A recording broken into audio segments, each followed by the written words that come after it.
आज की ये रिपोर्ट सिर्फ एक खबर नहीं है बल्कि उस खामोश खतरे की कहानी है जो जमीन पर नहीं समंदर की गहराइयों में पल रहा है। और अगर ये खतरा हकीकत में बदल गया तो इसका असर सिर्फ किसी एक देश पर नहीं बल्कि पूरी दुनिया की जेब पर पड़ेगा। सोचिए वो समुंदर जिसे हम सिर्फ जहाजों और लहरों से जोड़कर देखते हैं, वही अब एक ऐसा युद्ध क्षेत्र बनता जा रहा है जहां बिना गोली चले भी दुनिया को घुटनों पर लाया जा सकता है। अमेरिका की एक ताज़ा रिपोर्ट ने इस खतरे को लेकर दुनिया को चेतावनी दी है और साफ कहा है कि होमलैंड सिक्योरिटी टुडे की रिपोर्ट के मुताबिक अब अरब सागर, लाल सागर और हॉर्मूज की खाड़ी सिर्फ पानी के रास्ते नहीं रहे, ये सब दुनिया की अर्थव्यवस्था के सबसे बड़े चोक पॉइंट बन चुके हैं। ये तीनों इलाके अरेबियन सी, रेड सी और स्ट्रेट ऑफ हॉर्मूज दुनिया के लिए किसी लाइफलाइन से कम नहीं है। यहाँ से हर दिन लाखों टन तेल, गैस और ज़रूरी सामान गुजरता है। इतना ही नहीं, समुंदर के नीचे बिछी केबल्स के जरिए दुनिया का इंटरनेट और डेटा भी इसी रास्ते से चलता है। यानी अगर यहाँ कुछ भी गड़बड़ होता है तो असर आपके मोबाइल, आपके पेट्रोल और आपके घर के खर्च तक पहुँचता है। अब जरा इस खतरे को समझिए। रिपोर्ट में दावा किया गया है कि पाकिस्तान से जुड़े आतंकी संगठन एक बार फिर समुद्री रास्तों का इस्तेमाल कर रहे हैं। ये कोई नई बात नहीं है। 2008 मुंबई अटैक्स के दौरान दुनिया ने देखा था कि कैसे आतंकी समंदर के रास्ते भारत में दाखिल हुए थे, लेकिन इस बार मामला और ज्यादा गंभीर बताया जा रहा है क्योंकि अब इनका निशाना सिर्फ शहर नहीं बल्कि वो इंफ्रास्ट्रक्चर है जो पूरी दुनिया के व्यापार को चलाता है। यानी बंदरगाह, ऑयल टर्मिनल, शिपिंग रूट्स, अगर इन पर हमला होता है तो सिर्फ एक देश नहीं पूरी दुनिया की सप्लाई चेन टूट सकती है। और यही इस रिपोर्ट की सबसे बड़ी चेतावनी है।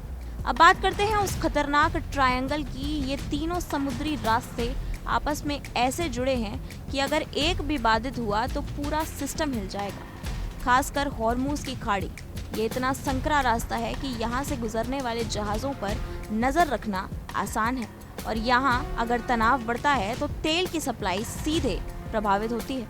हाल के हालात भी कुछ ऐसे ही इशारा कर रहे हैं। ईरान के आसपास बढ़ते तनाव के बाद इस इलाके में जहाज़ों को निशाना बनाने की घटनाएं बढ़ी हैं। नतीजा ये है कि कई जहाज़ों ने रास्ता बदलना शुरू कर दिया है और जहां रास्ता लंबा होगा वहां खर्च भी बढ़ेगा, जिसका सीधा असर आम लोगों की जेब पर पड़ेगा। वहीं दूसरी तरफ सुएज कैनाल और लाल सागर का इलाका भी अब सुरक्षित नहीं माना जा रहा। यहाँ सिर्फ देश ही नहीं बल्कि उनके समर्थन वाले आतंकी गुट की सक्रिय बताए जा रहे हैं। जहाज़ों को रोकना, अगवा करना या उन पर हमला करना, ये सब अब नई रणनीति का हिस्सा बन चुका है। रिपोर्ट के मुताबिक समुद्र में खतरे को 3 हिस्सों में बांटा गया है। पहला है चोक पॉइंट बनाना, यानी ऐसे संकरे रास्तों को जाम कर देना जहां से दुनिया का व्यापार गुजरता है। दूसरा है समुद्री घुसपैठ, यानी आतंकियों का पानी के रास्ते चुपचाप किसी देश में दाखिल होना। और तीसरा है डर का माहौल बनाना ताकि कोई भी देश या कंपनी इन रास्तों को सुरक्षित ना मान सके। अब जरा सोचिए, अगर ये तीनों खतरे एक साथ सक्रिय हो जाएं तो क्या होगा? जहाज चलना बंद, तेल की सप्लाई रुकना बंद, खाने पीने का सामान महंगा और धीरे धीरे पूरी दुनिया की इकोनॉमी पर दबाव। यानी अब युद्ध सिर्फ मिसाइल और टैंकों से नहीं लड़ा जाएगा बल्कि समंदर के रास्तों को कंट्रोल करके भी दुनिया को झुकाया जा सकता है। सबसे बड़ी बात यह है कि ये खतरा धीरे धीरे बढ़ रहा है, बिना किसी बड़े धमाके के, बिना किसी बड़ी हेडलाइन के, लेकिन इसका असर उतना ही खतरनाक हो सकता है। आज अगर अरब सागर में घुसपैठ बढ़ती है तो या लाल सागर में हमले जारी रहते हैं तो आने वाले समय में पेट्रोल, डीजल से लेकर रोजमर्रा की चीजों के दाम आसमान छू सकते हैं और इसका सीधा असर सिर्फ बड़े देशों पर नहीं बल्कि हर आदमी पर पड़ेगा। यानी ये लड़ाई कहीं दूर नहीं, ये आपके घर के बजट तक पहुंचने वाली है। तो सवाल ये है, क्या दुनिया इस खतरे के लिए तैयार है? क्या समुद्री सुरक्षा अब नई प्राथमिकता बनेगी या फिर हम तब तक इंतजार करेंगे जब तक ये खामोश खतरा एक बड़े संकट में ना बदल जाए? फिलहाल इतना तय है कि आने वाले समय में समंदर सिर्फ व्यापार का रास्ता नहीं रहेगा बल्कि वही तय करेगा कि दुनिया की अर्थव्यवस्था कितनी स्थिर रहेगी। अपनी राय हमें कमेंट सेक्शन में जरूर बताएं और बेल आइकन को दबाना ना भूलें।